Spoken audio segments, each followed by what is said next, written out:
All right, went to the Goodwill the other day. Okay. Found you a little something. Oh my God, no, not the tape. Oh Lord. I know. I've bought knives at Goodwill and stuff, and they put that cellophane tape on there. That's actually a pretty cool knife. I think it's a, well, it might be, no, like for it's a serrated knife, and so it might be for roast and turkey and stuff like that. You can use it for anything. But all right. We should have pre-thought this out, huh? Well, God, we never do. I know. We never do. That's why I say a lot of the time I look like a total idiot. All right, hang on. I have something right here. Oh. Let's see if I can shine this right in your eyes. Well, that has got some comments on the old YouTube. Yes, it has, and I can't see any. No, hold on. Let me see if I can get there. Because it is bright. Now it would be shining coming off. There's some shine. Open her up. All right. Man, that is bright. And the longer I have it in my, actually it's in my watch pocket because I don't want to scratch it up by putting it in my pocket with keys and change.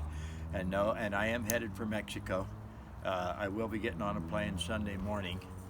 And no, I will not leave it in my pants, and I will not lose it or have to mail it back to myself. Oh, right? Yeah. There. How do you like that? Okay, down, up. All right. So anyway, I got to take this off. I know, and I bet it's only what, like 48 degrees? Yeah, under 50, but in direct sunshine. And I'm wearing a t-shirt and a flannel shirt. You've never seen me in a flannel shirt. I haven't worn this shirt in a long, long time. You're right. But I didn't want a coat, and when I go to Mexico, I'm actually going to have the t-shirt and this and that on so that when I get back, because God only knows what it'll be like when I get back in 17 days. Okay, and I don't want to be freezing my butt off at the airport and stuff. Okay, so we'll do that. Ready? And what you doing, Ridge? Ridgely is always very standoffish, barks at me like he's never seen me before in what, 5 years now or something? Yeah, he'll be sick soon. And so he always acts like he has no idea who I am. Cool. Okay, we gotta make a little. And that's one of the big questions when I'm at the show with you is, can it sharpen a serrated blade? Oh yeah, absolutely, yeah. Actually, serrated edge blade is just as easy to. This is just never. Yeah, why do they do this? This is Well, they do it so nobody's gonna get cut. yes. Well, people can't get cut if we put tape on it. You know? This could be part of the "You Piss Me Off" series, but it doesn't really piss you off. This annoys me series, something Yeah. like that, like Yeah. pet peeve series. Because it's not. I don't even know if I can. It's just not working. Okay. Yeah. Ew, and then you're putting goo on that nice knife too. Yeah, and then I'm getting glue and goo on the knife. So then the plastic. We got about damn near $30,000 worth of AstroTurf here. Yeah. So, you know, if you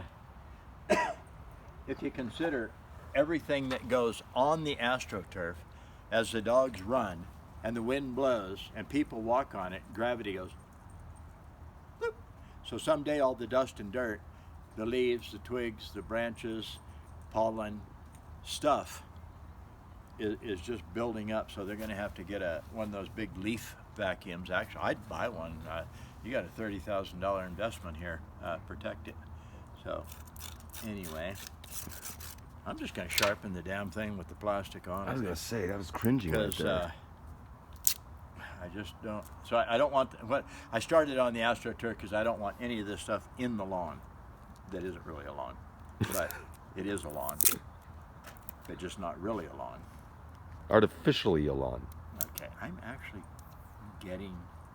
Okay. There. Oh yeah, that was a good tear there. You know, this is like a good sunburn. You can peel it off.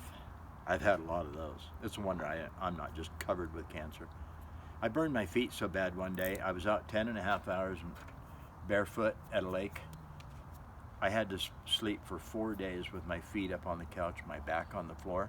My feet swelled up. They turned absolutely purple.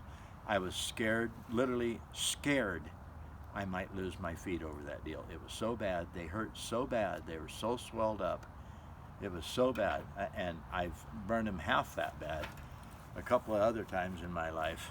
Hold on. Let's do a pre-test. Yeah, and I've only got that much, you know, I still got. Okay, This is never going to we get go the through. gist. Okay, it's never going to go through paper though, but we're going to do what we do best. We're just going to fake it till we make it. So back here, okay, there's the tape and there's the tape, but this is wide open and some of this is wide open and that's really plugged. So let's see. Okay, if I coax it, it's not bad. If I don't get in there too fast, there. I tell people all the time, once I catch it and it's captured down in here, it cuts better. Up here, it's not going to cut better because it wants to push paper out of the way. I really show people how to cut paper, and I tell them everything I know about cutting paper and slicing paper and all that stuff. So anyway, I'm going to do it this way. All right, there's a nice rounded hole there. It's not really, it's rounded. It's not round. It's actually, oblong. All right, so if I have it like that, let's tip it up. Is that okay? Can you really see it? We get in there. All right. Okay. All right, so we follow the contour that the knife was ground at the factory. So you can call this the bevel. You know, it's angled, there's a bevel, and then there is a degree off of flat down. So bevel, angle, degree are three things that, you know, three words that you would use. So 6, 7, 8, 9, 10, 11, 12. I'm actually picking it up, setting it down, picking it up, set it down, pick it up, set it down, just like that. Okay, now I'm going to quit.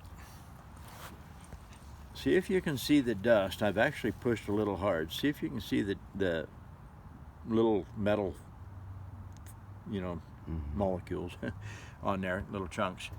All right, so now I'm just going to hurry up and go right on out. People say, why don't you start out at the other end and work back so your left hand is never on the sharp points? Well, that's probably not a bad idea, but as long as I don't slide my left hand on even super sharp, I've never been cut doing this, ever. And so just like that. And you're going to find out that your forearm and your wrist, if you really work on this, and there's about 12 of them, by the time you get out there, you're going to find that this is not a motion with the pressure that you usually do like that. So just like that. Now we go out one more. Set it down left, scoop it out right. Set it down left. Get a Charlie horse right there. How funny. Just like that.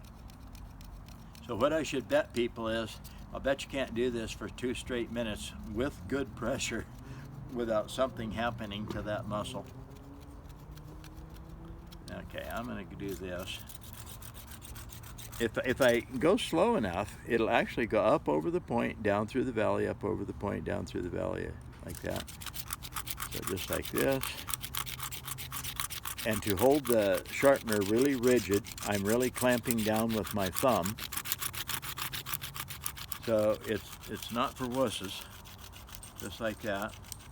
Although if you keep it tuned up, let's say you got it super sharp and you're going to use it on roasts and turkeys and things like that, whether it be French bread. And I think this is probably a set. It used to be a set because that's what those handles remind me of, is sets of sharpeners, or sets of sharpeners, sets of knives. Now we got the little guy out here on the end, so we're going to cut on it like that.